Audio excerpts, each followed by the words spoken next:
The story of One Piece chapter 1086 begins at the Holy Land of Geoise. It's titled The Five Elders. If you're new to this channel, please subscribe for more video updates. The reverie came to an end and the truth about King Cobra's murder was shrouded in secrecy. The royal dignitaries from different kingdoms started to leave Geoise, but Igram, Pell and Chaka couldn't as they were unrest and began to ask questions about their king and princess. At Seaport, ships were seen taking royalties to their respective countries, but King Walpole and Princess Vivi snuck into the Aegis Kingdom ship as stowaways. The ship was owned by Morgan, owner of We News and editor-in-chief of Daily News Coup. King Walpole took his transponder snail to thank Morgan for allowing him to hide in his ship, but Morgan replied, "For a king such as you, Walpole, to be on the run for his life, it really must be big news. I can't wait to dig into it." Feeling nervous, King Walpole demanded that Vivi should return to her own ship, but she replied that the CP-0 will abduct her. She then begged Walpole to give her his transponder snail to call her father, but Walpole refused, saying that the last thing you want to do.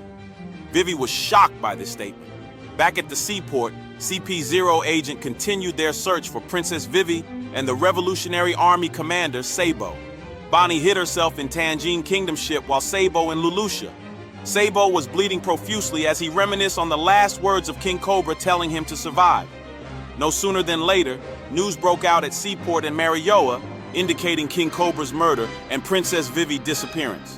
At Pangea Castle, the elders were discussing about Sabo's ill fate. Saturn commented that he really need to finish his business with Egghead. The transponder snail rang, they picked it up and asked in total submission, "What is it? Oh, great Emu?" From inside the chambers of Flower Pangea Castle, Emu spoke and demanded that Vegapunk's creation, the Mother Flame, be put to test. The elders were very satisfied, claiming that it has people in forest. Therefore, it's the perfect place for testing. Wakari spoke that the results of using the Mother Flame will help in their influence of handling the Egghead matter. Emu gave her location, declaring it to be Lulusha Kingdom. She then demanded the elders to bring Princess Vivi to her. Dramatically, the scene shifts to Navy headquarters as Fleet Commander Akainu passed out orders for Marines to use the seraphims named S. Moria, S. Crocodile, and S. Doflamingo to quiet down the recent uprising that's taking place in Elgis Kingdom, Tangine, and Empty Bluff Island. Sabo continued revealing the things that took place in his journey to Dragon and Ivankov.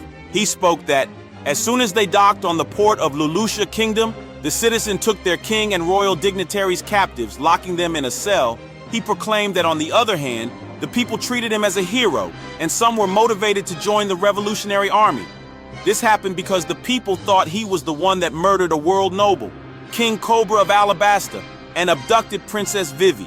Sabo spoke out that before he left Lulusha Port, he used their transponder snail to send a public relay call to Kamabaka Kingdom because he couldn't find an encrypted transponder snail.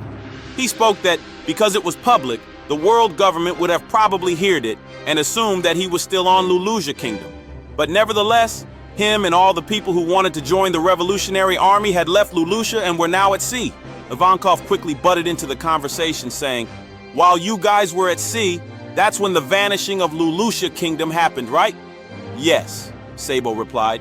"It was a horrible scene, as the whole island was destroyed along with families of some of the newly recruited Revolutionary Army members." Sabo revealed that, before the destruction, the whole island cloud became dark and covered with thick shadow. Then a dark, vast thing flew out from the clouds, destroying the entire island in matters of minutes. This statement made Dragon chill. Ivankov, being curious, opened a book that was taken at O'Hara and revealed that the name Imu was one of the first 20 kingdoms who created the world 800 years ago. He declared that there was a monarch named Saint Imu of the Nerona dynasty who researched to create eternal life in the world. Maybe he was successful and is still alive up till today. Ivankov then concluded that the one the elders were bowing down to and taking orders from might very well be Inmu, and that thing that flew over Lulusha Kingdom and destroyed it could very well be a government weapon built up by the scientist Vegapunk. Quickly, Dragon tried to quell his anger, saying that Vegapunk could not have built such a deadly weapon capable of mass murder for the world government. "It's a mistake," Ivankov answered.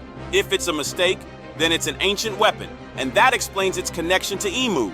Dragon added curiously, saying, "If it's so, then why did they not make use of the weapons before now?" Finally, The scene then subtly shifted to Marijoa in the present day as a celestial dragon was executed. But this was not news for the world to hear. The man who passed the sentence was a dominating figure who once distinguished himself at a place called God Valley. Today, he's the supreme commander of the Holy Knights. His name, St. Fingerland Garland. The man he had executed for protecting the fishmen was no other than Don Quixote Musgard. Garland declared that anyone who tried to protect the scum is worse than a scum. The chapter ends. Please subscribe to my channel for more videos and support by buying me coffee. Links in video description.